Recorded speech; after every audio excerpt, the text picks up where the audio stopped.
The night begins like any other. I sit on the couch scrolling through my phone, trying to ignore the growing distance between us. Lisa, my wife of 8 years, is in the kitchen, pouring herself another glass of wine. She's been jittery all evening, pacing back and forth and stealing glances at the clock. "Hey, Lisa," I call out casually, hoping to ease the tension. "Everything okay? You seem off." She freezes for a second, her back to me, then turns with a forced smile. "Just tired. Long week." Her tone is too cheerful. It's a mask I know too well. Lisa's a terrible liar, and tonight she's not even trying to hide it. I watch her movements, the way her hands tremble slightly as she adjusts her bracelet, the way she avoids my eyes. "Something's up. Are you sure?" I press, leaning forward. "You've been staring at the clock like you've got somewhere to be." Her smile falters. "It's nothing, really. I'm just nervous about the party." The party? I'd almost forgotten. A few of her friends from work were hosting some big soiree, and she'd insisted we go together. But now, seeing her like this, my instincts scream at me that there's more to it. Why nervous? "It's not like we don't know these people," I say, testing the waters. Lisa shrugs, but the strain in her voice is unmistakable. "You know, it's just work drama. Nothing serious." I nod slowly, watching her closely. My mind starts piecing together little things. Her late-night texts, the sudden excuses to stay late at work, the new perfume she bought but never wears around me. Something clicks in my gut. I can't ignore it anymore. Before I can respond, her phone buzzes on the counter. She snatches it up, but not before I catch a glimpse of the message. "Can't wait to see you tonight, winky face." She freezes, her knuckles white around the phone. My blood runs cold. "Who's that?" I ask, my voice sharper than I intended. Lisa looks up, her face pale. "It's just Megan. She's reminding me about the party." "Really?" I stand and take a step toward her. Because it didn't look like Megan's name on the screen. Her lips part, but no words come out. I can see the panic rising in her eyes. It's all the confirmation I need. I step closer, my heart pounding. "Lisa, who was it? Don't lie to me." She backs up against the counter, her hand clutching the phone like a lifeline. "It's nothing, Rob. Please, just drop it." I don't drop it. Instead, I grab my car keys and stare her down. "You have two choices, Lisa. You can tell me the truth right now, or I'll find out myself." Her face crumples. For a moment, I think she's about to confess, but then she shakes her head and looks away. "I need to get ready for the party." I let out a bitter laugh. "Sure, let's go to this party. But don't think for a second I'm letting this slide." As she retreats upstairs to change, I sit back down, adrenaline coursing through me. Whatever she's hiding, tonight is the night I get my answers. I sit there, gripping the edge of the couch, my mind racing. The buzzing of her phone echoes in my head, every vibration a taunt. The party suddenly feels like a battlefield waiting for us, and I have no idea who or what I'm about to face. Lisa takes her time upstairs. Too much time. I can hear the creak of the floorboards as she moves around. She's stalling. The thought makes me clench my fists, but I force myself to calm down. Blowing up now won't get me the truth.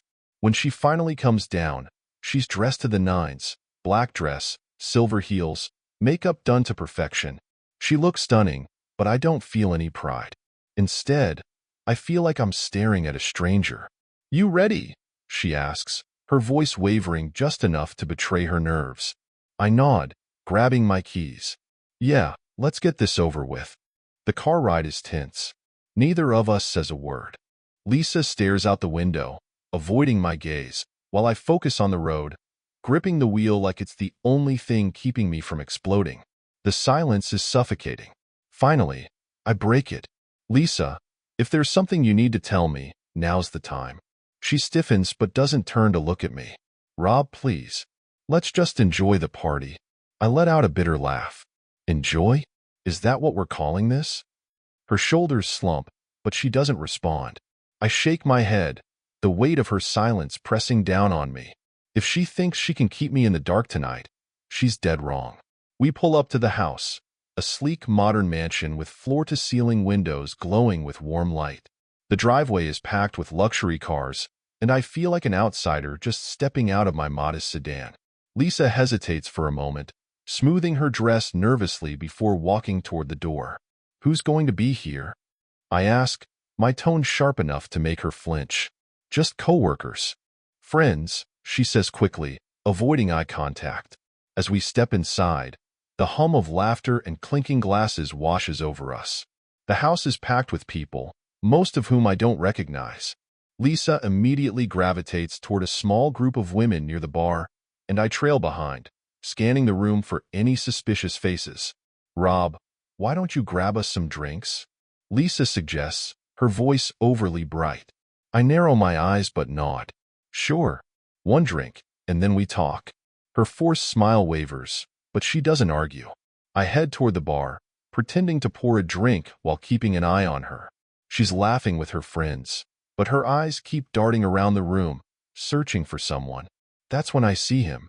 He's standing near the back, holding a whiskey glass and talking to a group of men. Tall, broad-shouldered, with the kind of confidence that fills a room. His eyes flick toward Lisa, and there's a flicker of recognition. He smirks. I don't need a DNA test to confirm it. This is the guy. The one sending her those messages. The one she's been dressing up for. My stomach churns, but I force myself to stay calm. Storming over now would only give him the upper hand. Instead, I walk back to Lisa, handing her a drink. Who's the guy in the gray suit? I ask casually. She freezes for a split second, but quickly recovers. Oh, that's Derek. He's a senior partner at the firm. Senior partner, huh? I take a sip of my drink, watching her squirm. You seem awfully interested in him. Her eyes widen, and for a moment, I think she's about to deny it. But instead, she just laughs nervously. Don't be ridiculous, Rob. I lean in close, lowering my voice. The way he's looking at you, Lisa, doesn't feel ridiculous at all. She stares at me, her mask slipping.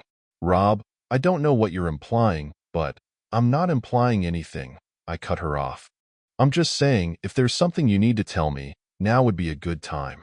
Her mouth opens, but before she can say a word, Derek starts walking toward us. My blood boils as he approaches, his smirk widening like he owns the damn place. Lisa, he says smoothly, ignoring me completely. Glad you could make it. She glances at me, panic flashing in her eyes, but Derek doesn't seem to notice or care. And just like that, the game is on. Derek extends a hand to Lisa, his grin as confident as ever. I was beginning to think you wouldn't show.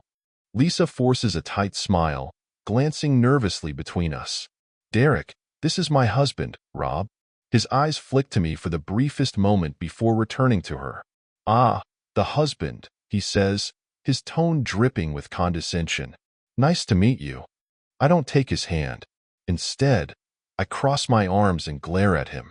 You too, I reply, my voice flat. The tension is thick enough to cut with a knife, but Derek doesn't seem fazed. If anything, he looks amused.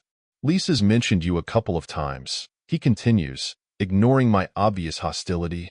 You've got quite the woman here. I grit my teeth, resisting the urge to punch him in his smug face. Oh, I know. That's why I'm here, to make sure she doesn't forget it. Derek raises an eyebrow, his smirk faltering just slightly. Well, you're a lucky man, he says after a moment. Lisa's one of the best at what she does. Everyone at the firm loves her.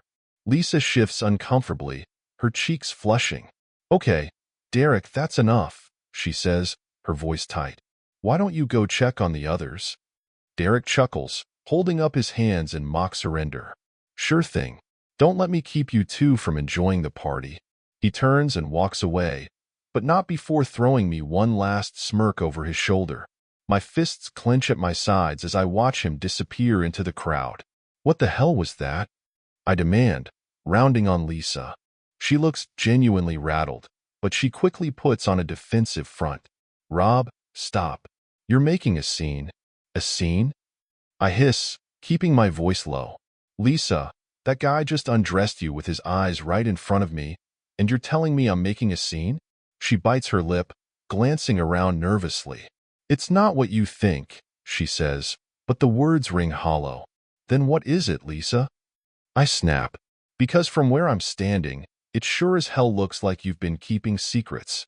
She doesn't answer, and that silence speaks louder than any excuse she could have come up with.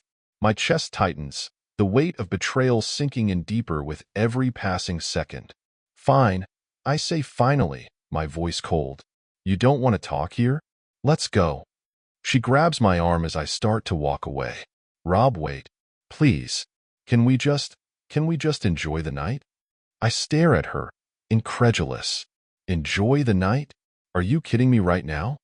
Her eyes are pleading, but I don't budge. You've got 5 seconds to decide, Lisa. Either we leave, or I make sure everyone here knows exactly what's going on. Panic flashes in her eyes, and for a moment, I think she might actually try to fight me on this. But then she sighs and nods. Fine, let's go. We walk out of the party in tense silence. I don't care about the stares or the whispers that follow us. All I care about is getting the truth. Once we're in the car, I turn to her. Start talking. She looks down at her hands, her voice barely above a whisper. It's complicated, Rob. Try me, I snap. She hesitates, and I can see the war raging in her mind. Finally, she takes a deep breath and meets my gaze. Derek, he's just a friend. A friend? I laugh bitterly. Lisa, I've seen the way he looks at you. Friends don't act like that. She flinches but doesn't deny it. I didn't mean for it to happen, she says softly. It was just one time. Her words hit me like a punch to the gut. I feel like the air has been sucked out of the car. One time, I repeat, my voice hollow. She nods, tears welling up in her eyes. I swear, Rob, it didn't mean anything. I love you. I stare at her, my mind racing. Every fiber of my being wants to scream at her, to demand answers, but I force myself to stay calm. Who else knows? I ask finally.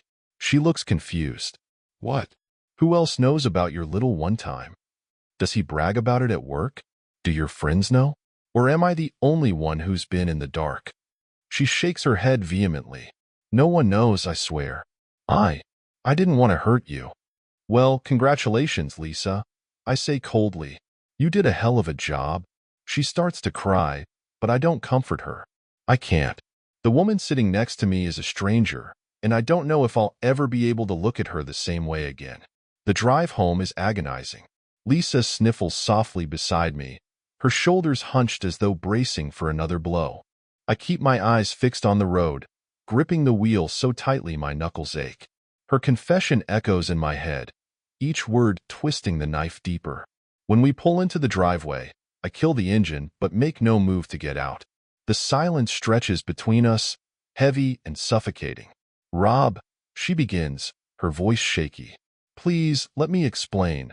Don't. I cut her off, my tone cold and final. Just don't. She flinches, but I can't bring myself to care.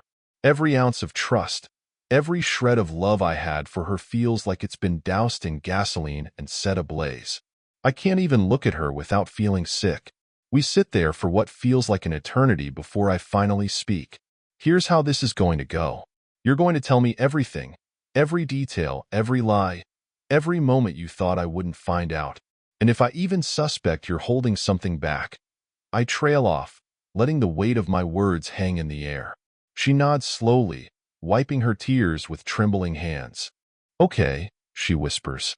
I'll tell you everything. I get out of the car and walk inside, not bothering to hold the door open for her. She follows hesitantly, her heels clicking softly against the hardwood floor. Once we're in the living room, I motion for her to sit. Start talking, I say, crossing my arms and leaning against the wall. My posture is relaxed, but inside, I'm a storm waiting to explode. Lisa hesitates, her hands twisting nervously in her lap. It started a few months ago, she admits, her voice barely audible. Derek, he was charming, and spare me the romance novel crap, I snap. Get to the point. She winces but continues. We worked late one night, and it just happened. I didn't mean for it to, Rob. I swear. My laugh is bitter and humorless. You didn't mean for it to happen? What? You tripped and fell into his arms. Her cheeks flush with shame. No, it was a mistake. A terrible, stupid mistake. I've been trying to end it, but he won't let me. I raise an eyebrow. Won't let you? What is he, your boss or your boyfriend? Both, she whispers, her voice breaking. Her words hit me like a freight train. Both? I repeat, my voice rising. You're telling me this wasn't a one-time thing? She shakes her head, tears streaming down her face. I didn't know how to tell you. He threatened me, Rob. He said he'd ruin my career if I didn't. Her words trail off, and I let out a harsh breath, raking a hand through my hair. So, what's the plan, Lisa? Were you just going to keep this secret until it blew up in your face? Or were you hoping I'd be too blind to notice? She looks up at me, her eyes red and pleading. I was scared. I didn't want to lose you. You should have thought of that before you crawled into bed with him, I snap. Do you have any idea what you've done? What you've risked? I know, she sobs. I know, and I'm so sorry. Please, Rob, please don't give up on us. Her desperation tugs at something deep inside me, but I shove it aside. I can't let her tears cloud my judgment. Not now. Here's what's going to happen, I say, my voice firm.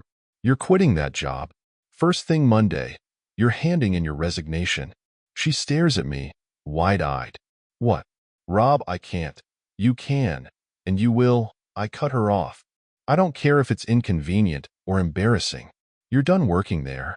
Her lower lip trembles, but she nods. Okay, she whispers. I'll quit. And Derek? I add, leaning closer. He doesn't get off easy. If he thinks he can manipulate you and wreck my marriage without consequences, he's dead wrong. Her eyes widen in alarm. Rob, please don't do anything crazy. He's dangerous. So am I reply coldly. And I promise you, Lisa, I'll make him regret every choice that brought him into our lives. I straighten up, my heart pounding as I mentally map out my next steps. This isn't just about saving my marriage. It's about justice. And if Derek thinks he's won, he's in for a rude awakening. The next morning, I'm up before Lisa. Sleep was impossible. My mind raced with plans, contingencies, and worst-case scenarios. If Derek thought he could manipulate my wife and walk away unscathed, he didn't know who he was dealing with. Lisa comes downstairs looking like she hasn't slept either. She hesitates in the doorway, her eyes puffy from crying. Rob, she starts, but I hold up a hand. Not now, I say, my tone sharp enough to make her flinch. You've got one job today. Write your resignation letter. You're handing it in first thing tomorrow? She nods, her shoulders slumping. Okay. I grab my phone and keys, ready to leave. Where are you going? She asks softly. To work, I lie. I can't tell her the truth. Not yet. If this is going to work, I need her out of the way. Her lips part like she wants to say more, but she bites back the words and nods. I walk out without looking back. As soon as I'm in the car, I pull up Derek's name. A quick search on LinkedIn tells me everything I need to know. His title, his office, and the professional image he's so carefully curated. He's the kind of guy who thrives on power, someone who thinks he's untouchable. Perfect. I drive downtown, parking a few blocks from the glass skyscraper where Derek works. It's a sleek, modern building, exactly the kind of place where people like him thrive. I step into the lobby, trying to look like I belong, and head straight for the elevators. Inside, I press the button for the 14th floor. Derek's floor. The elevator ride is tense. My reflection in the mirrored walls looks calm, composed, but inside I'm a storm. I've thought about this moment all night, and now that it's here, I feel the adrenaline coursing through me. When the doors open, I step into a bustling office. Rows of cubicles stretch out before me, punctuated by glass-walled conference rooms and sleek modern decor. I scan the space until I spot him, Derek, leaning casually against a desk, laughing with a group of colleagues. I make a beeline for him. He notices me just as I reach him, his smirk faltering as he straightens up. Can I help you? He asks, his tone polite but wary. You're Derek, right? I say, keeping my voice level. Lisa's co-worker? His smile returns, this time with an edge. That's me. And you are? Rob, I say, offering a hand. Lisa's husband. The shift in his demeanor is subtle but unmistakable. His smile tightens, his grip on my hand firm but guarded. "Ah, Lisa, she's mentioned you." "I'll bet she has," I reply, holding his gaze. "Mind if we talk?" "Privately." His colleagues glance between us, their curiosity obvious. Derek hesitates for a moment before nodding. "Of course. Let's step into my office." I follow him to a corner office with floor-to-ceiling windows overlooking the city. The view is impressive, but I'm not here to admire it. Derek closes the door behind us, then leans against his desk, crossing his arms. "So," he says, his smirk returning, "what brings you here, Rob?" I take a step closer, keeping my tone calm. "I know about you and Lisa." He doesn't flinch, doesn't try to deny it. Instead, he chuckles. "I see. And what exactly do you think you know?" "Enough to know you've been using your position to manipulate her," I say. "And enough to know it ends today." Derek's smirk widens. "You've got guts, I'll give you that.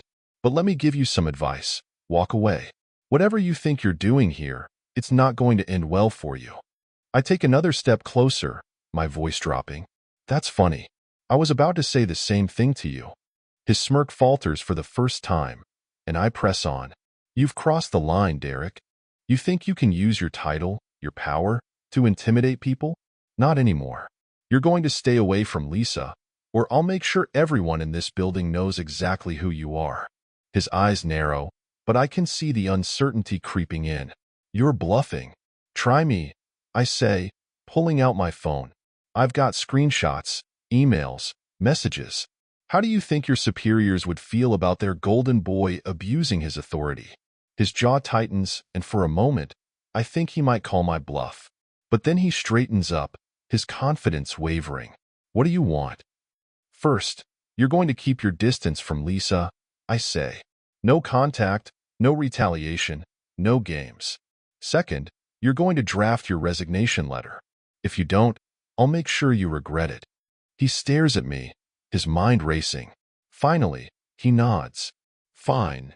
I don't trust him, but it's a start. "You've got until tomorrow," I say, turning to leave. "Don't make me come back." As I walk out of his office, I feel the weight of his glare on my back. The battle isn't over, but I've landed the first blow. And if Derek thinks this is as far as I'll go, he's in for a rude awakening. As I leave the building, a mix of triumph and unease churns in my gut. The confrontation with Derek went better than I'd expected, but I know men like him don't back down easily. This isn't over. It's just the opening act. I stop at a coffee shop down the street, needing a moment to clear my head. The anger, the adrenaline. It's all still coursing through me, but I can't let it cloud my judgment. This needs to be handled smartly, methodically. One wrong move, and Derek could turn this into a full-blown disaster. My phone buzzes on the table. It's a message from Lisa. "Are you coming home soon?" I'm worried. I don't reply. Not yet. She should be worried. She should be sitting at home, feeling the weight of everything she's done. Let her stew in it a little longer. I sip my coffee, staring out the window at the bustling street. The pieces of this puzzle are starting to come together in my mind. Derek is a predator, that much is clear. But Lisa, I can't decide if she's a victim or a willing accomplice. Maybe it's both. Maybe it doesn't matter. What does matter is that I set the terms now. Derek might think he's got the upper hand, but he doesn't know who he's dealing with. And Lisa? She's going to have to earn her way back into my trust, if that's even possible. By the time I get home, the sun is beginning to set, casting long shadows across the living room. Lisa is waiting on the couch, her hands clasped tightly in her lap. She looks up as I walk in, her eyes filled with fear and guilt. "Rob," she starts, but I hold up a hand. "Don't," I say. "Not yet." She closes her mouth, her lips trembling. I sit down across from her, letting the silence stretch between us. Finally, I speak. "I went to see Derek," I say, watching her reaction closely. Her eyes widen, and she sucks in a sharp breath. "You, what?" "Rob, why would you?" "Because someone had to," I cut her off. "You clearly weren't going to handle it, so I did." She stares at me, her face pale. "What did you do?" I made it clear that he's done. With you, with us, with this whole sick game he's been playing. He's writing his resignation letter as we speak. Her mouth falls open, and for a moment, I think she might actually argue. But then she nods, tears welling up in her eyes. Thank you, she whispers. I didn't know how to. Stop, I say sharply. Don't thank me. This doesn't fix anything. Her shoulders slump, and the tears spill over. Rob, I'm so sorry. I know I've hurt you, and I'll do whatever it takes to make this right. I lean forward, my gaze hard. You don't get to decide what it takes, Lisa. I do. And right now, I don't even know if I want to try. Her face crumples, and she buries her head in her hands. The sound of her sobs fills the room, but I don't move to comfort her. I can't. Not yet. I need the truth, I say after a long moment. All of it. No more lies, no more half-truths. If there's anything else you're hiding, now's the time to tell me. She lifts her head, her face streaked with tears. There's nothing else, I swear. Then prove it, I say. Show me your phone, your emails, everything. She hesitates for just a moment, just long enough to set my nerves on edge, before nodding. Okay. She hands me her phone, and I start scrolling. Messages, photos, call logs. I comb through it all, looking for anything she might have missed. There's nothing damning, but the lack of communication with Derek feels deliberate, like she's already scrubbed it clean. Emails, I say, handing the phone back. Now. She opens her laptop, her hands trembling as she logs in. I stand behind her, watching as she navigates to her inbox. It's a mess of work-related threads and spam, but again, nothing incriminating. Check the deleted folder, I say. She freezes, her fingers hovering over the keyboard. Slowly, she opens the trash bin. My eyes scan the list of emails, my heart pounding. Most of it looks harmless. Work schedules, client updates. But then I see it. A thread marked personal from Derek's email address. Open it, I say. Her hands are shaking so badly she can barely click the mouse. The email opens, and my stomach churns as I read the words on the screen. Looking forward to tonight, winky face. My vision blurs with rage, but I keep my voice steady. When was this? She stares at the date, her face pale. 2 weeks ago, she whispers. But I didn't. I don't want excuses, I snap. I want the truth. Her voice breaks as she starts to explain, but I barely hear her. The rage is boiling over now, and all I can think is that this isn't over. Not by a long shot. Lisa's voice trembles as she tries to explain herself. That email, it wasn't what it looks like. I didn't go. I swear, Rob. 2 weeks ago, Lisa. I repeat coldly, cutting through her excuses. That's not ancient history. That's now. I panicked, she says, her tears falling freely. He was relentless, Rob. I tried to ignore him, but he wouldn't stop. That email, it was him testing the waters, seeing if I'd take the bait again. My stomach churns. And? Did you? She shakes her head furiously. No. I told him I couldn't meet him. I told him it was a mistake. Please, Rob, you have to believe me. Her words sound desperate, but desperation isn't enough anymore. Trust doesn't come on the heels of tears and apologies.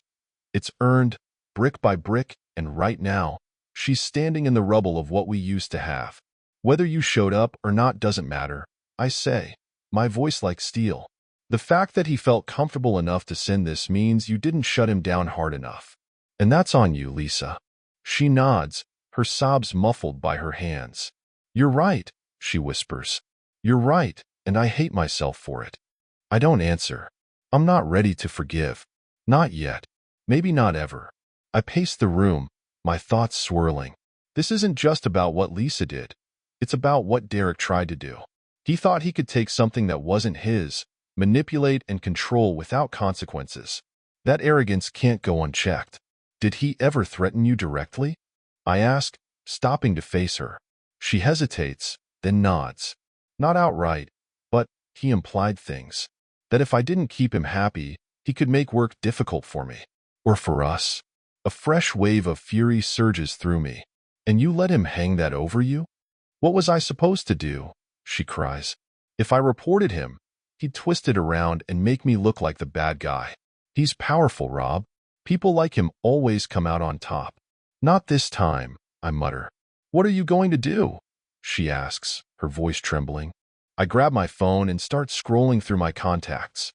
I'm going to make sure he regrets ever laying a hand on you, or anyone else for that matter. Rob, please, she pleads. I don't want this to get worse. Worse? I laugh bitterly. It doesn't get worse than this, Lisa. He already crossed the line. Now he's going to learn what happens when you play with fire. I make a few calls, pulling in every favor I'm owed. I've worked too long and hard in this town to let someone like Derek push me around. By the time I hang up, I've got a plan in motion. Lisa, I say, turning back to her, I need you to gather every piece of communication you've had with Derek. Emails, texts, anything that shows a pattern of his behavior. She looks panicked. Why? What are you going to do with it? Build a case, I say simply. This isn't just about us anymore. If he's done this to you, he's done it to others. We're going to expose him for the predator he is. Her hands shake as she nods. Okay, she whispers. I'll get everything. Good, I say, already thinking several steps ahead. Because when I'm done with him, he won't just lose his job. He'll lose everything. That night, I sit alone in my home office, sifting through the files Lisa managed to pull together. The messages are worse than I imagined. Flirtatious, suggestive, laced with veiled threats. This isn't just a man having an affair. This is a man who thrives on power and control, who uses his position to bend others to his will. I feel a dark satisfaction as I piece together the evidence.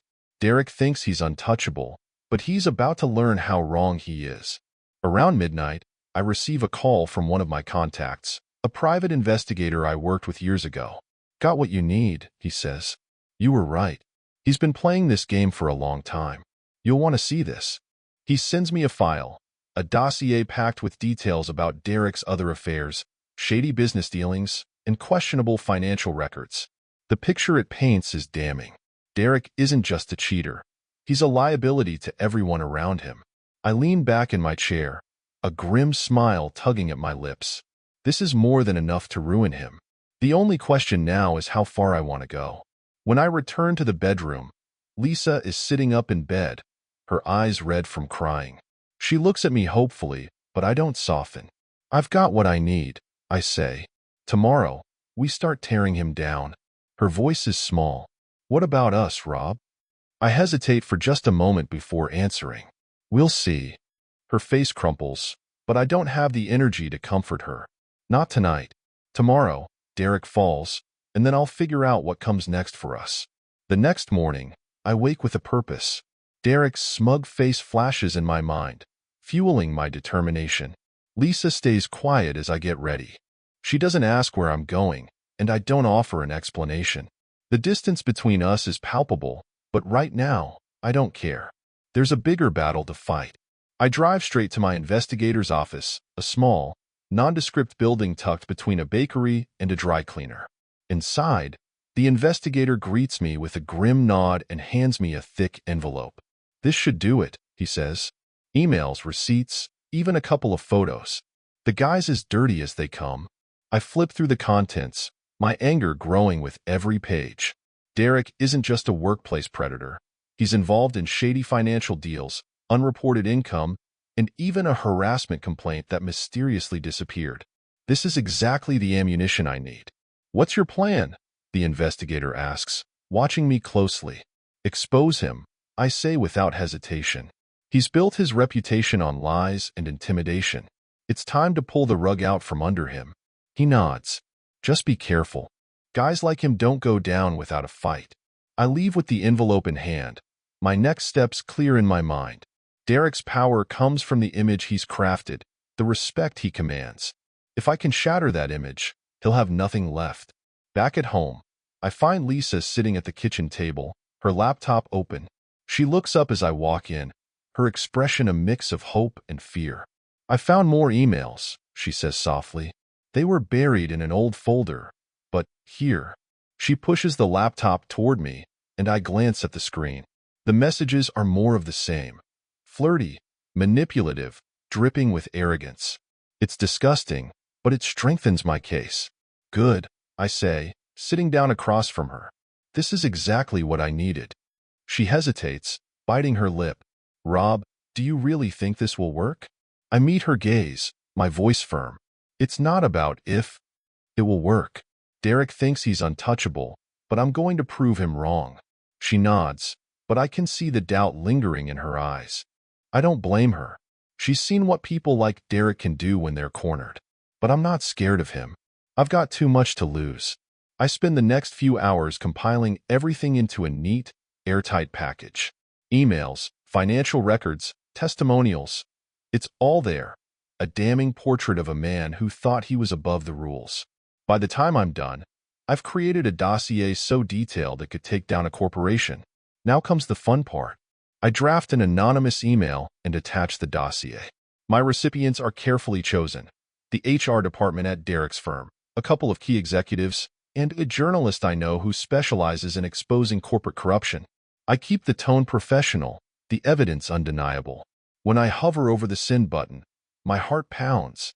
This is the moment that sets everything in motion. With a deep breath, I click send. It's done. Lisa walks into the room just as I close the laptop. Is it over? She asks hesitantly. Not yet, I say. But it started. She looks down, wringing her hands. And Derek?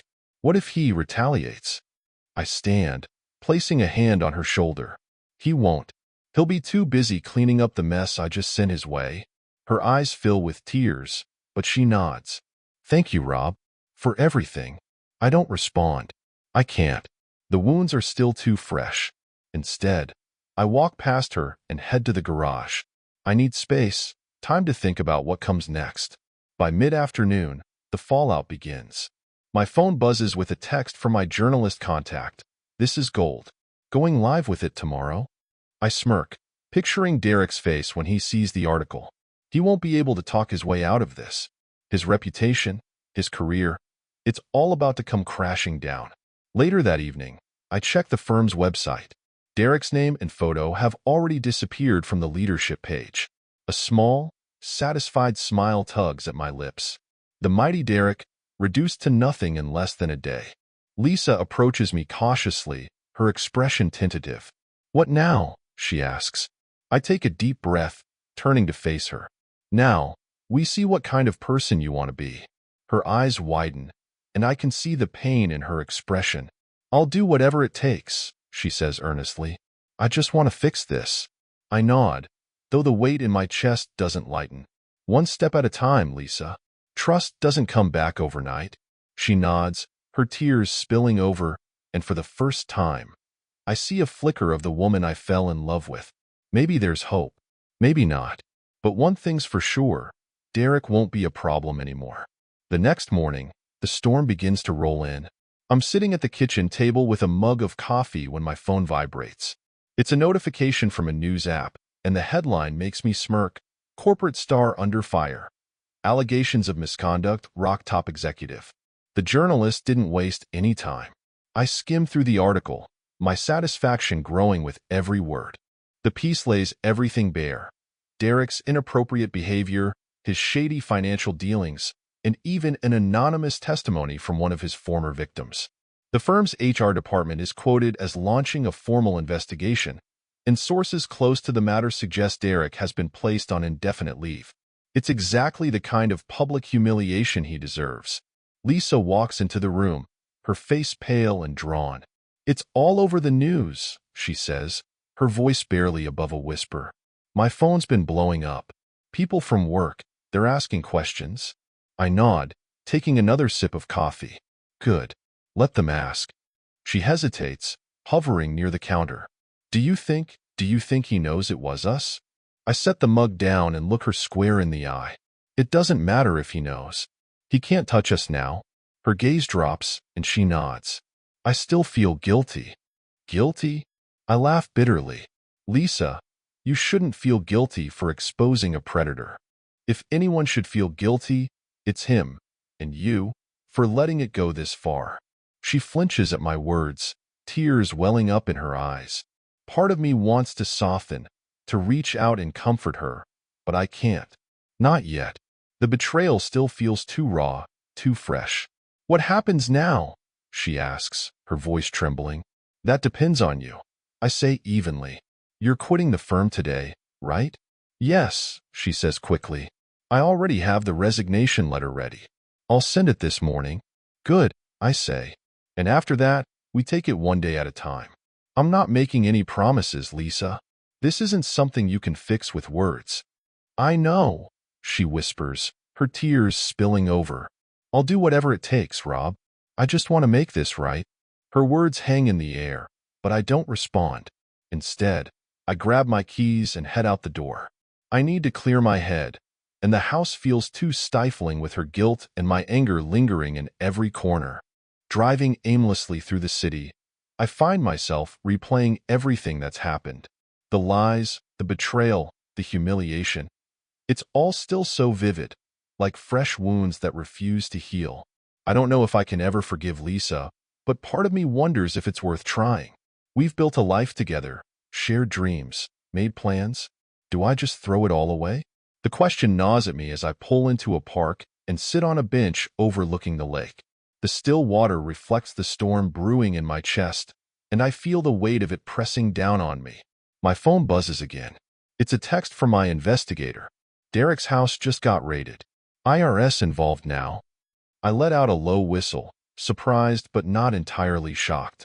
Derek's greed and arrogance have finally caught up with him, and the fallout is bound to be catastrophic. Part of me feels vindicated, but another part feels hollow.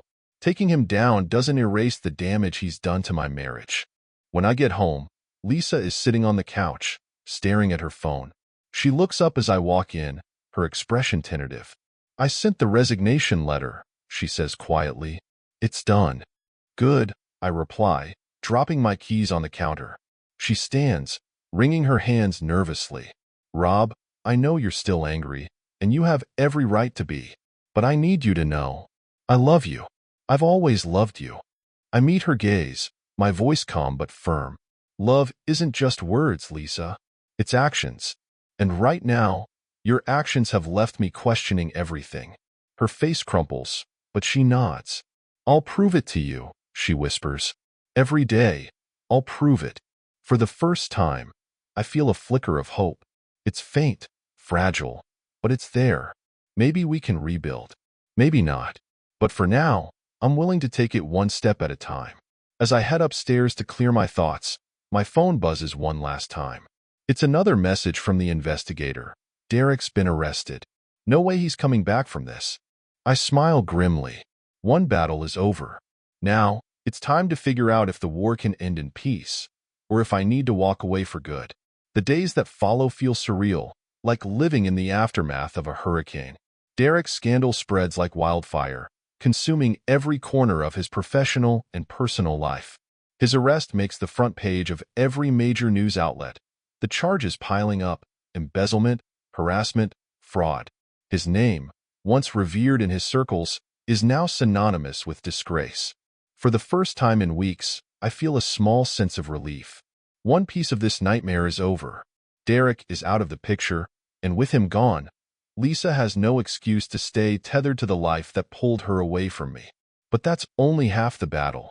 Lisa spends most of her time at home now, quieter than I've ever seen her. She tiptoes around me, as though afraid that one wrong move might shatter what little remains of our marriage. And maybe she's right. Rob, she says one evening, breaking the silence that's hung between us all day. Can we talk? I glance up from the newspaper, setting it aside. Go ahead. She hesitates, twisting her wedding ring around her finger. I've been thinking a lot about us, about everything that's happened. And I don't know how to fix this. I don't know how to make you trust me again. Her voice cracks on the last word, and I see the tears welling in her eyes. She's been crying a lot lately, and part of me hates seeing her this way. But another part, an angrier, colder part, reminds me that she's the one who put us here. You can't just fix trust, Lisa, I say evenly. It's not like patching a hole in the wall. It takes time, and even then, I don't know if it'll ever go back to the way it was. She nods, wiping her eyes. I know, and I'm not expecting you to forgive me overnight. I need you to know how sorry I am. For everything. Her apology sounds sincere, but it's not enough. Words will never be enough. I hear you, I say after a moment. But right now, I need more than words. I need to see that you're willing to fight for this. To fight for us. I will, she says quickly, her voice trembling with desperation. Whatever it takes, Rob. Just tell me what to do. I lean back, studying her. First, you need to own your part in this. Derek didn't force you into anything. You made choices, Lisa. Choices that hurt me, hurt us. If you can't face that, there's no point in trying. Her face crumples, and she nods. You're right. I did make choices. And they were selfish and wrong, and I hate myself for them. Good, I say bluntly. You should. The harshness of my words makes her flinch, but I don't apologize. She needs to feel the weight of this, just like I have. Second, I continue. You need to rebuild your life, without him, without that job, without the people who enabled this mess. I need to know that you're serious about leaving that world behind. I've already started, she says softly. I'm looking for new jobs. I've even reached out to a couple of old friends, people I drifted away from when I got so caught up in work. I nod, satisfied but not ready to praise her efforts just yet. And third, I add, my voice dropping, you need to be patient. I'm still angry, Lisa. I'm still hurt. And I don't know if that's something I'll ever fully get over. If you're not willing to wait and see, then this isn't going to work. I'll wait, she says quickly, for as long as it takes. Her words sound convincing, but the cynic in me remains wary. Promises are easy to make, especially when someone's desperate. Keeping them, that's the hard part. As the days turn into weeks, Lisa throws herself into proving her commitment. She takes on the brunt of the housework, plans quiet dinners for us, and keeps her distance when I need space. She even starts therapy, something I never thought I'd see her do. Slowly, I begin to see glimpses of the woman I married, the woman I thought I'd lost. But the scars are still there, raw and unhealed. Every time I look at her, I see the betrayal, the lies, the nights I spent questioning everything. I don't know if time will dull those memories or if they'll haunt me forever. One evening, as we're sitting on the couch in silence, she reaches for my hand. I hesitate but don't pull away. Do you think we'll ever get back to what we had? She asks, her voice barely above a whisper. I take a deep breath, the weight of her question pressing down on me. I don't know, Lisa. I really don't. But for now, I'm willing to try. Her tears fall silently, and for the first time in weeks, I let her lean against me. It's a small step, but it's something.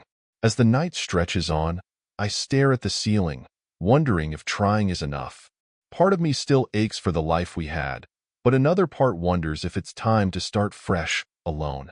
Either way, I know one thing for certain. Derek's shadow no longer looms over us.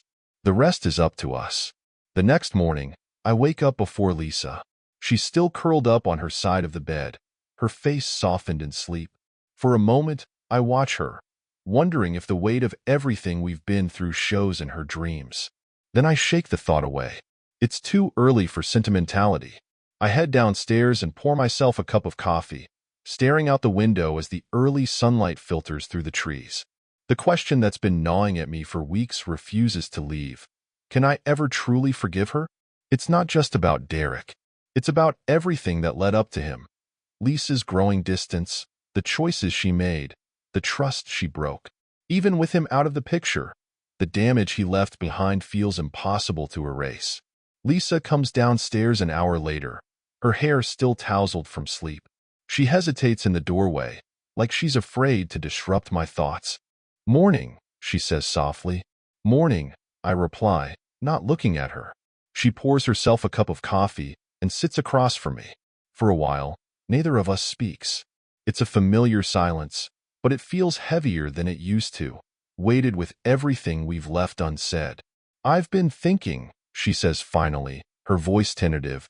"Maybe we should go to counseling. Together, I mean." I glance at her, surprised. Lisa has always been fiercely independent, someone who hated admitting she needed help. The fact that she's suggesting this feels like a step forward. "Why now?"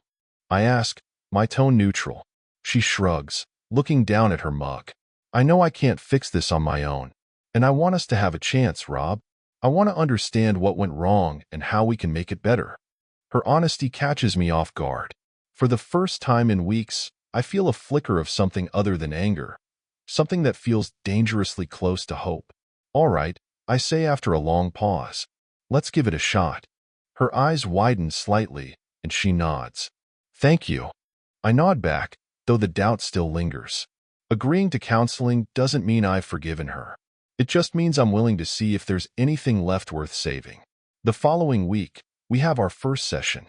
The counselor, a soft-spoken woman with kind eyes, asks us to talk about what brought us here. Lisa goes first, her voice trembling as she recounts everything. Her mistakes, her fears, her regret. She doesn't try to shift the blame or justify her actions, and for the first time, I see just how deeply she's been affected by what she's done. When it's my turn, the words spill out like a dam breaking. I talk about the betrayal, the sleepless nights, the way I've questioned every moment of our marriage. I don't hold back, and by the time I'm done, Lisa is in tears. But instead of retreating into herself, she reaches for my hand. I'm so sorry, Rob, she whispers, for all of it.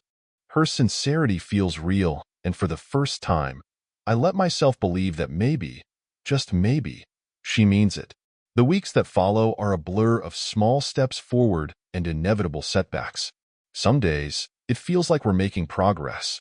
Lisa opens up more, admitting to the insecurities and pressures that led her down the wrong path. I start to lower my guard, letting her see glimpses of the man I used to be before anger took hold. But other days, the wounds feel as fresh as ever. A small comment or a fleeting memory is enough to reopen the scars, and the doubts come flooding back. On those days, I wonder if we're just delaying the inevitable. One evening, after a particularly tense counseling session, Lisa approaches me as I'm sitting in the living room. She sits beside me, her hands clasped tightly in her lap. I've been thinking, she says quietly. If you don't think we can fix this, if you need to walk away, I'll understand. Her words hit me like a punch to the gut. For weeks, I've been trying to figure out if I can forgive her, but I never considered what it would feel like to lose her completely. I don't know, Lisa, I admit, my voice heavy. Some days, I feel like we can make it work. Other days, I don't know if I'll ever get past this. She nods, her eyes glistening with unshed tears. I'll wait as long as it takes, she says. But if you decide you can't, I'll let you go. No questions, no fights. I just want you to be happy, Rob, even if it's not with me. Her words linger long after she's gone to bed. They're raw, honest, and terrifying. For the first time, I realize that the choice isn't just about forgiveness. It's about whether I'm willing to risk my heart again. As I sit there in the quiet of the house, I feel the weight of the decision pressing down on me. Rebuilding a marriage after betrayal feels like climbing a mountain with no end in sight. But walking away means leaving behind everything we've built, everything we've shared. For now, the answer remains elusive. But one thing is clear. Whatever choice I make, it will define the rest of my life. The next few weeks blur into a cycle of cautious steps forward and sudden retreats. Lisa is doing everything she can to prove her commitment. Counseling sessions, taking on more responsibilities at home, cutting off every tie to her old job and the world that led to her betrayal. She's even started volunteering at a local shelter, something she says is helping her find herself again. On paper, it all looks perfect, but perfection doesn't erase the cracks in the foundation. Some nights, I lie awake, staring at the ceiling, replaying every detail of her betrayal. Trust isn't something you rebuild overnight, and the doubts still gnaw at me, especially when I'm alone with my thoughts. One evening, I find myself sitting in the garage, staring at an old toolbox that's been gathering dust. Fixing things used to be my escape, a way to channel my frustration into something productive. But now, the idea of repairing anything, even a broken chair, feels like a cruel metaphor for my life. Lisa finds me there, her footsteps hesitant as she approaches. "Rob," she says softly, leaning against the doorway, "you've been out here for hours." "I needed space," I reply, not looking at her. She steps closer, her voice trembling. "I know I've hurt you, and I know it's going to take time to fix this, but I need to know, are we still trying? Her question cuts through the air, and I feel my chest tighten. I don't know, Lisa. I admit, my voice low. Some days, I think we can get through this. Other days, I don't. She nods, her hands clasped tightly in front of her. That's fair. But I need you to know something, Rob. No matter what happens, I'm not giving up on us. Even if you walk away, I'll spend the rest of my life trying to make it right. Her words hang in the air, and for a moment, I feel the weight of her sincerity. But sincerity doesn't erase the past. I appreciate that, I say finally.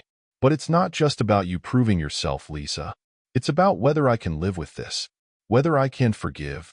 Her face crumples, but she nods. I understand. We sit in silence for a while, the only sound the faint hum of the garage light. Finally, she stands and places a hand on my shoulder. I'll give you all the time you need, but just don't shut me out completely. I nod, and she leaves without another word. Her absence feels like a relief and a loss all at once. The next day, during our counseling session, the therapist suggests something different. I think you both need a break, she says, her tone gentle but firm. Not a separation, but time apart to really reflect on what you want. Lisa looks panicked, but she nods. If that's what Rob needs, I'll do it. I hesitate, unsure of what to say. The idea of time apart feels both liberating and terrifying. But maybe she's right.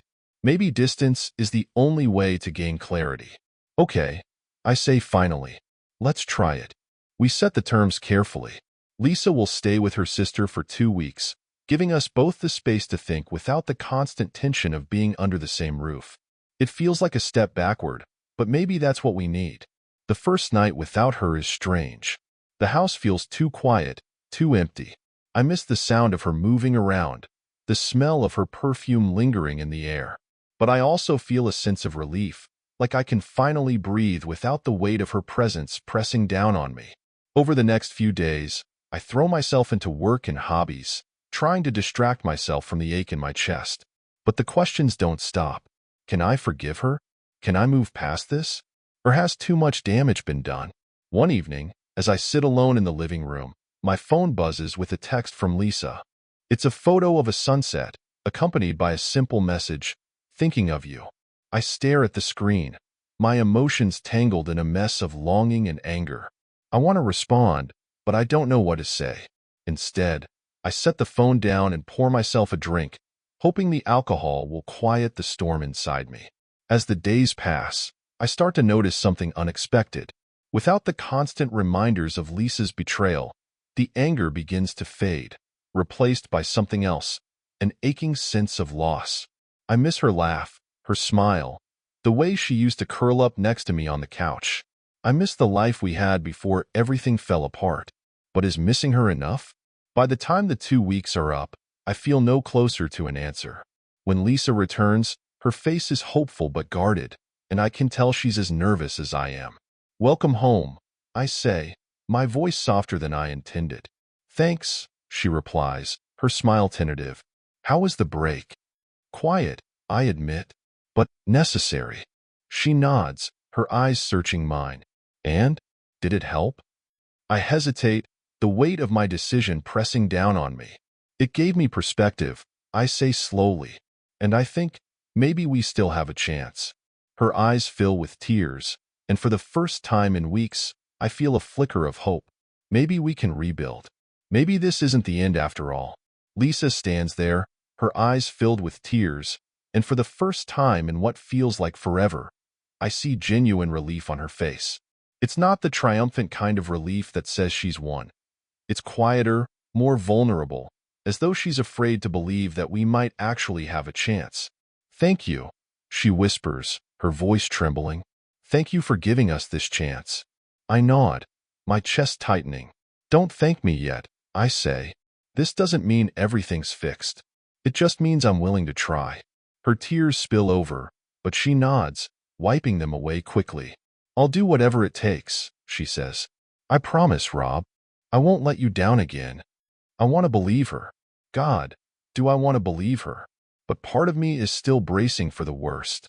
Trust isn't something you can just will into existence. It has to be earned, one day at a time. Over the next few weeks, we begin the slow, painful process of rebuilding. Lisa throws herself into the work of proving her commitment, not just to me, but to herself. She keeps up with therapy, both individually and as a couple, and she starts finding small ways to show me that she's serious about making amends. One evening, I come home to find her in the kitchen, cooking dinner. It's not unusual, but there's something different about the way she moves, more focused, more deliberate. When she notices me, she smiles nervously. "I thought I'd try that chicken marsala recipe you like," she says, her voice tentative. "No pressure, though. If you're not hungry, that's fine too." I nod, setting my bag down. "Smells good," I say, my tone softer than I expected. Her smile widens slightly, and I see a flicker of hope in her eyes. "Thanks. It should be ready in about 10 minutes. As I sit at the table, watching her move around the kitchen, I feel a strange mix of emotions. Nostalgia for the life we used to have, sadness for everything we've lost, and a faint glimmer of hope for what we might still build. It's not perfect, but it's a start. During dinner, we talk, really talk, for the first time in weeks. The conversation starts cautiously, with small, safe topics like work and plans for the weekend. But eventually, it drifts into deeper territory. "I've been thinking about what you said," Lisa says, her voice quiet but steady. "About rebuilding trust. I know it's not something I can rush or force, but I want you to know. I'm here for the long haul." I nod, taking a sip of water. "It's not just about trust," I say.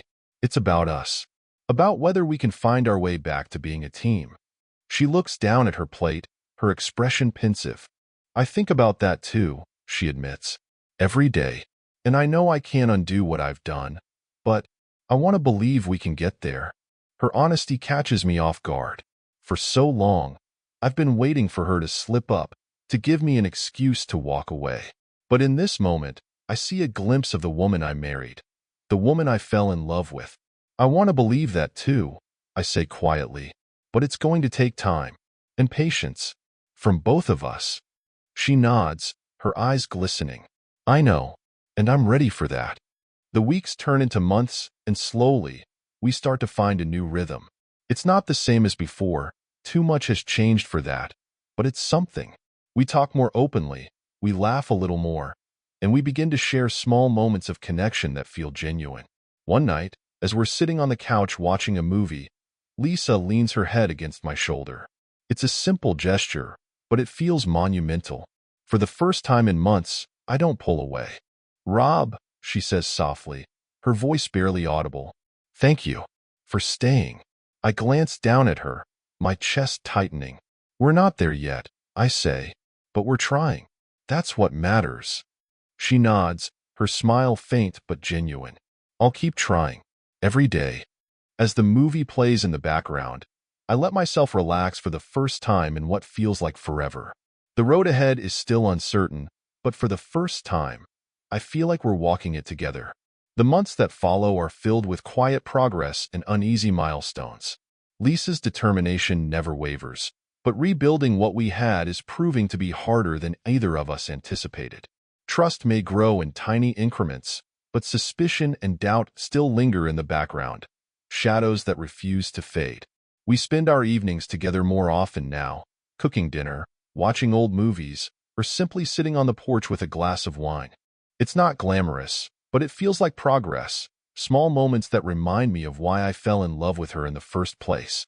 One night, as we're sitting on the porch, Lisa turns to me, her expression serious. "Rob, I need to ask you something." I glance at her, my stomach tightening. "What is it?" She hesitates, twisting her wedding ring around her finger.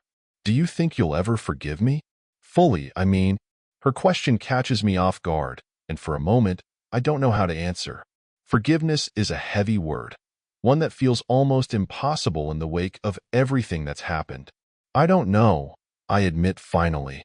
"I think forgiveness is a process. It's not something that just happens all at once." She nods, her eyes glistening with unshed tears. "I understand, and I don't want to rush you. I needed to ask." I reach for her hand, lacing my fingers with hers. Lisa, I'm trying. That's all I can promise right now. She squeezes my hand tightly, her tears spilling over. That's all I need. The moment feels raw, fragile, but it's also one of the most honest conversations we've had in a long time.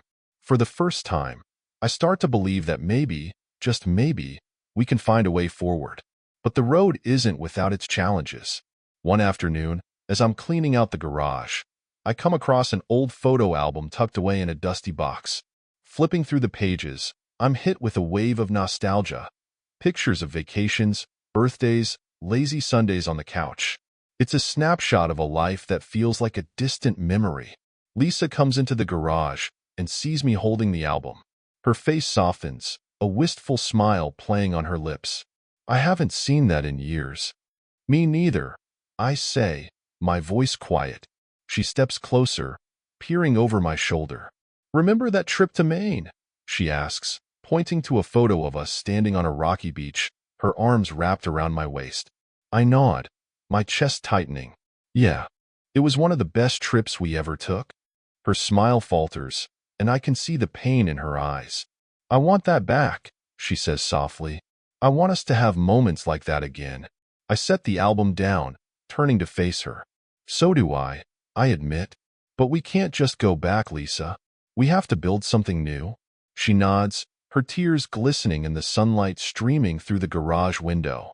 I'll do whatever it takes, Rob. I promise. Her words feel genuine, but the cynic in me still lingers, wary of putting my heart on the line again. Trust isn't just about words. It's about consistency, about proving every day that you're willing to fight for what you've broken. As the days turn into weeks, Lisa continues to show me that she's committed to rebuilding our life together. She takes small but meaningful steps, organizing weekend getaways, planning date nights, finding ways to remind me that I'm still her priority. And slowly, I start to let my guard down.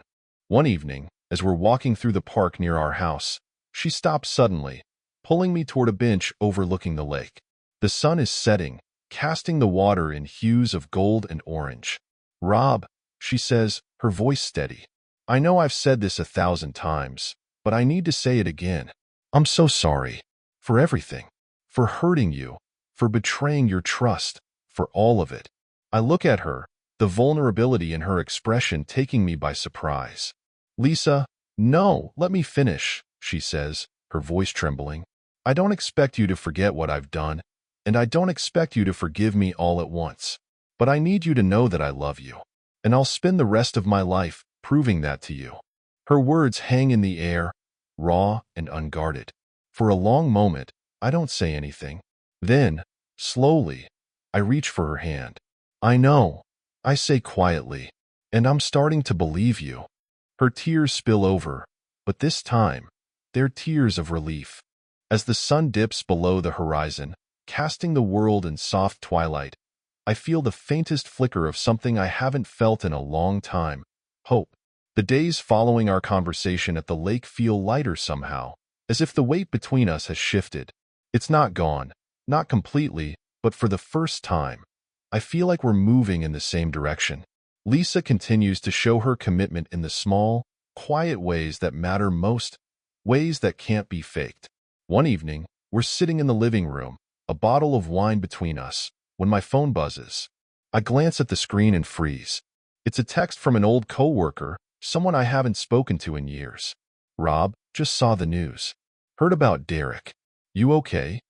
My stomach clenches. I haven't spoken about Derek to anyone outside our immediate circle, but it was only a matter of time before word got out.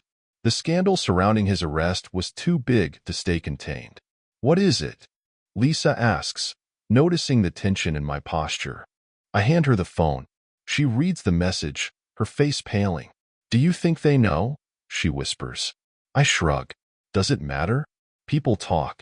As long as it doesn't touch us directly, I don't care. Lisa sets the phone down, her hands trembling. What if someone figures out that we were involved? What if this comes back on you? It won't, I say firmly. I made sure of that. She nods, but I can see the fear lingering in her eyes. It's a reminder that while Derek is no longer a direct threat, The fallout from his downfall still looms over us like a shadow. The next day, I decide to take control of the narrative. I meet with a friend who works in public relations, someone I trust implicitly. Derek's situation is a mess, I tell her. I just need to make sure my name stays out of it. She nods, understanding immediately. Leave it to me. I'll handle any inquiries that come your way. But you should know, people will talk. You can't stop that. I don't care about talk, I say. I care about protecting my family. By the time I leave her office, I feel more in control. The loose ends are being tied up, and for the first time in months, I feel like we're finally turning a corner. When I get home, Lisa is waiting for me at the kitchen table. She's been restless all day. I can see it in the way her fingers drum against the tabletop, her eyes flickering toward the door every few seconds. How did it go? She asks as soon as I walk in. It's handled, I say simply, pouring myself a glass of water. We don't have anything to worry about. She exhales a shaky breath, her shoulders relaxing. Thank you. Her gratitude feels genuine, but I can't ignore the flicker of doubt that still lingers in my chest. Even as we move forward, there's a part of me that wonders if the foundation we're building on is strong enough to last. Later that night, as we're getting ready for bed, Lisa turns to me, her expression thoughtful. Do you think we'll ever stop feeling like this? She asks, like we're waiting for the other shoe to drop? I hesitate, choosing my words carefully. I think it'll take time, but as long as we're honest with each other, we can get through it. She nods, her eyes glistening with unshed tears. I hope you're right. As we climb into bed, I find myself reaching for her hand. She clasps it tightly, her grip a silent promise that she won't let go. It's a small gesture, but it feels significant, a reminder that even in the face of uncertainty, we're still choosing each other. The next morning, I wake up to the smell of coffee and the sound of soft music playing in the kitchen. Lisa is already up, humming quietly as she pours 2 mugs.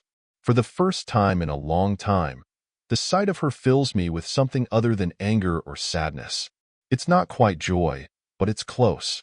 Morning, she says, her smile tentative but warm. Morning, I reply, sitting at the table. You're up early. Couldn't sleep, she admits, setting a mug in front of me. I've been thinking, maybe we should take a trip, just the 2 of us. Get away for a while. I raise an eyebrow, surprised by the suggestion. A trip? She nods, her cheeks flushing. I know it won't fix everything, but I thought, maybe it could be a fresh start. A way to reconnect. I sip my coffee, considering her words. The idea of getting away, of leaving behind the weight of everything we've been through, is tempting. But it's also risky. What if it just brings our issues to the surface in a new setting? I'll think about it, I say finally.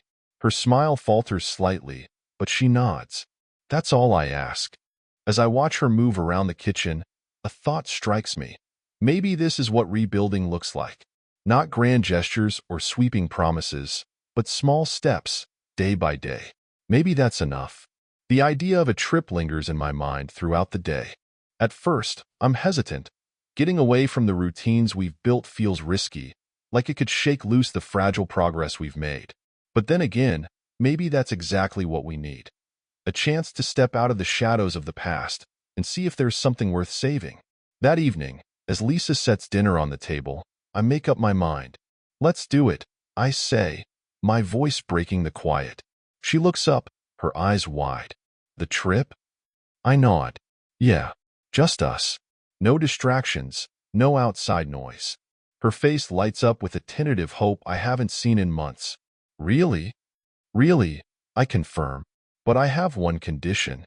Anything, she says quickly. This isn't just about escaping, I explain. If we do this, it's a chance to talk, to really talk about everything. No holding back. She hesitates, her smile faltering for a moment before she nods. I can do that. I want to do that.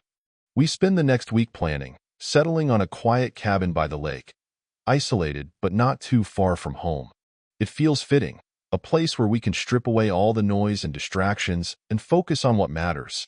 The drive up is quiet, but not uncomfortable. Lisa looks out the window, watching the trees blur past, while I keep my focus on the road. There's a calm between us, a sense of shared purpose that feels new but not unwelcome. When we arrive, the cabin is just as advertised. Small, rustic, and surrounded by nothing but woods and water. As we unpack, I catch Lisa glancing at me nervously, like she's waiting for the other shoe to drop. But I'm not here to rehash old wounds. I'm here to see if there's still a way forward. That night, as we sit by the fire, I finally break the silence. Lisa, I start, my voice steady. I need to know something, and I need you to be completely honest with me. She nods, her face pale but determined. Of course. When you made those choices, did you ever think about what it would do to us? To me? Her eyes fill with tears, but she doesn't look away. I thought about it every day, she says softly. I knew it was wrong, but I didn't know how to stop. I felt like I was spiraling, like I wasn't enough anymore. Not for you, not for myself.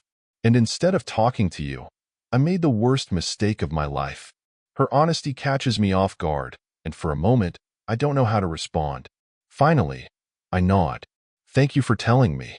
She wipes her eyes, her voice trembling. I've hated myself for it, Rob, every single day. And I know I can't erase it, but I want to spend the rest of my life making it up to you.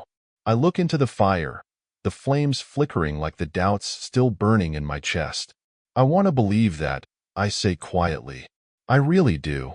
She reaches for my hand, her grip firm but gentle. Then let me show you. Not just here, not just now, but every day, for as long as it takes. The sincerity in her voice breaks something loose in me, and for the first time, I feel like maybe, just maybe, this isn't an impossible task. The next few days are a mix of laughter, tears, and long, honest conversations. We hike through the woods, cook meals together, and spend hours sitting by the lake, talking about everything from our fears to our dreams for the future. It's not easy, but it's real, and for the first time in months, I feel like we're not just surviving, we're living. On the last night of the trip, as we sit on the dock watching the sunset, Lisa turns to me, her eyes shining with hope. Do you think we're going to be okay? She asks. I take a deep breath, letting the moment settle around us. I think we have a chance, I say honestly. And for now, that's enough. She smiles, her tears spilling over, and for the first time, I pull her close. We sit there in the fading light, holding on to each other in the fragile hope that maybe, just maybe, we can build something new from the ashes. When we return home the next day, the weight that's been pressing down on us feels a little lighter. There's still work to do, still wounds that need time to heal, but for the first time, I feel like we're on the same team again. As we unpack and settle back into the routine of daily life, I catch Lisa watching me, her expression soft and vulnerable. What is it? I ask. She shakes her head, a small smile playing on her lips. Nothing. I'm just grateful. Her words catch me off guard, but I nod. Me too, I say simply. It's not perfect, and it never will be, but it's ours. And for now, that's enough. Have you ever faced a moment in your relationship where trust was tested? What did it take to rebuild? Or was it time to move on? Share your story in the comments below, and let's start a conversation about love, resilience, and second chances. Don't forget to like, subscribe, and hit the notification bell to hear more powerful stories like this one. Your next chapter starts here. Let's write it together.